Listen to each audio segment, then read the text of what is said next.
Aloha, it's Katie, and if you're a student watching this in college, high school, or middle school, you could probably relate to these two things.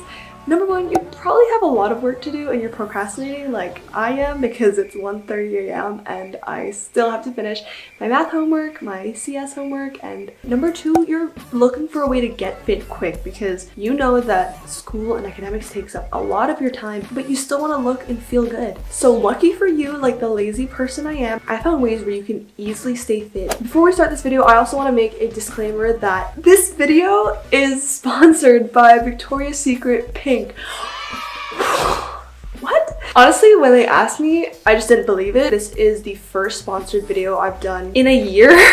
I think Victoria's Secret Pink is actually a brand that I did not grow up with because I grew up outside the US, but I've always heard about Victoria's Secret Pink and like, wow, I want to be like them. But admittedly, for a long time, I never thought that I was good enough to wear Victoria's Secret. So when they reached out to me, I was just very touched and in awe that firstly, they knew of my existence, but also I learned that Victoria's Secret Pink is a line that's specifically for college girls, and the mission is to empower girls to feel and look good. There's a psychology study that shows that what you wear affects how you view yourself and your mood, and I used to just wear like hand-me-downs for my siblings, and that's totally cool too because sustainability, but at the same time, when I guess I started treating myself or wearing clothes that were meant for an occasion. For example, I would start wearing like workout tights or sports hoodies to actually go to the gym instead of a t-shirt that I also sleep in. I noticed that it did wonders for my attitude, and I'm all about being confident in what you do. And I just hope that this is a lesson that you keep in mind in the future for whatever you do, just to dress the part because it will make you so much more motivated.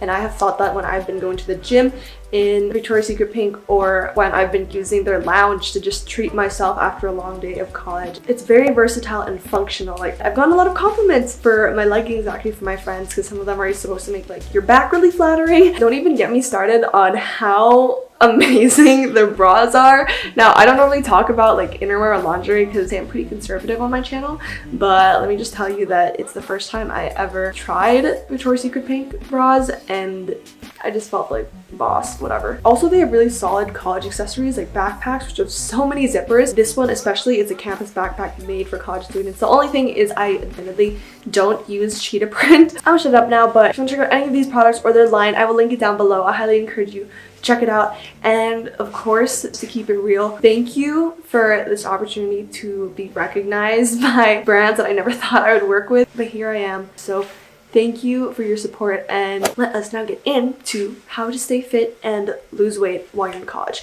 Last year, I tried to stay fit. I really did. I would gym before class at 8 a.m., 9 a.m., but still, like, freshman 15 happened. But what people don't say enough that has been like the biggest game changer for me is, are you ready? It's sleep. When you don't sleep enough, you're gonna feel more cravings. Your body needs more energy because you lacked it by not getting enough sleep that night.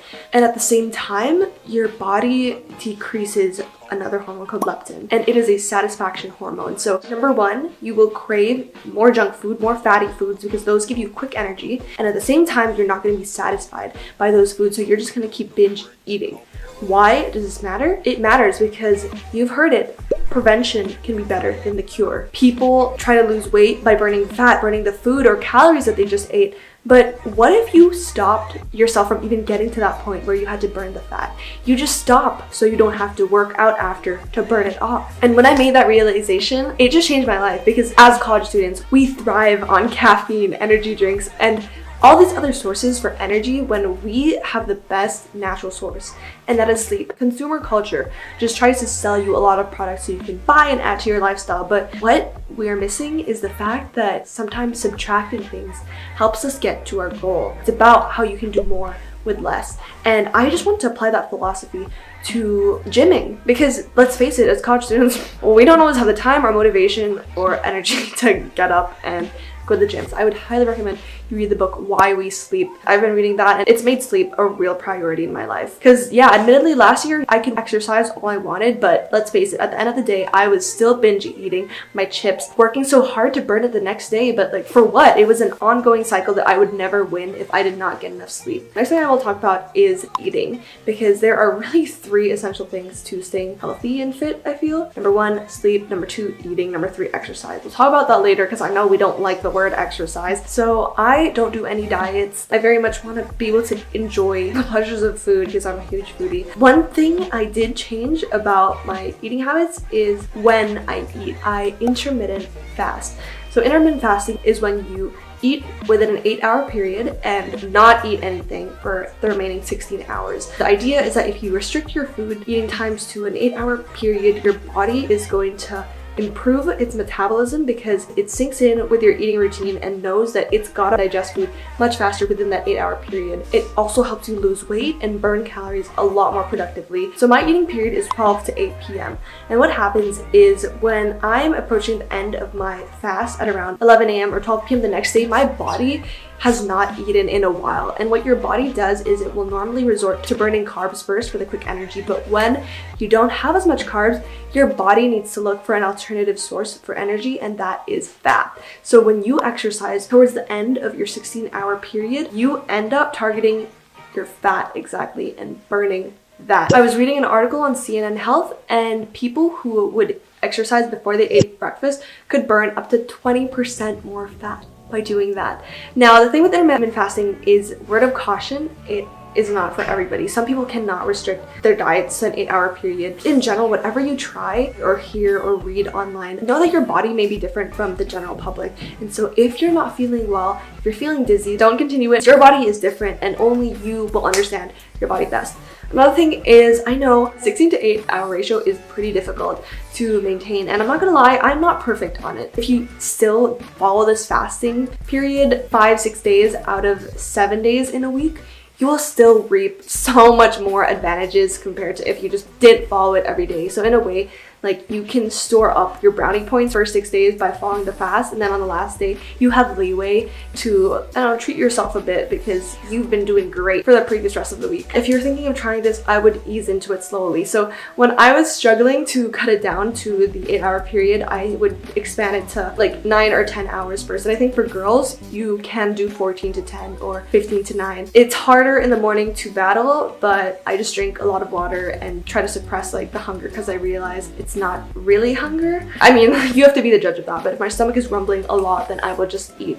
I'm not gonna like wait it out 9 more minutes because it's still 11:51 and it's not 12 yet, you know. It's about listening to your body and responding to it. Another thing that girls specifically don't realize is lifting weights sometimes burns more than cardio does. I know we grow up with the narrative that, oh yeah, you should just go on the treadmill, you should run. You know, we just grow up with the mindset that we gotta do cardio, we gotta sweat it out so we can burn all that fat. But what you don't realize is lifting weights also burns a lot of fat, and here's why. When you lift weights, you increase your lean muscle mass. There are 2 key ways to burn calories, and that's through muscle and fat. So burning calories through muscles can actually be more effective because your muscles are more metabolically active compared to fat. The more lean muscle mass you have, the more calories you are burning at rest. And this is why you'll notice that guys can eat so much more than girls and not get as fat. It's because they have so much more muscle. Like, physically, we girls cannot have as much muscle as other guys do. Also, after you work out with lifting weights, it increases your metabolism in the short run. For example, instead of 60 calories, you're burning 70 after you do a workout. Things to keep in mind though is typically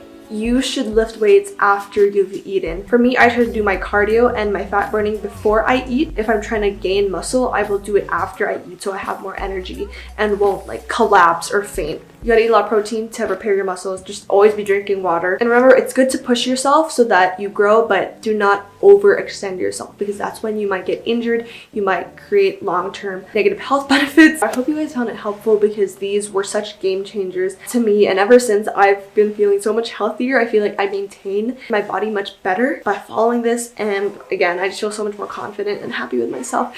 And I hope that when you start this journey, you will too. Before you go, please give this video a thumbs up, and I'm only a DM away on Instagram at AlohaKittyX. If you have any questions, all my social medias are linked down below. And I pin one of your comments every video, so please leave me a comment. Turn my notification bell on because the earlier you are, the better. I will see you in less than a week with another new video. Best of luck with school, everything. You are going to flourish and thrive. Bye guys.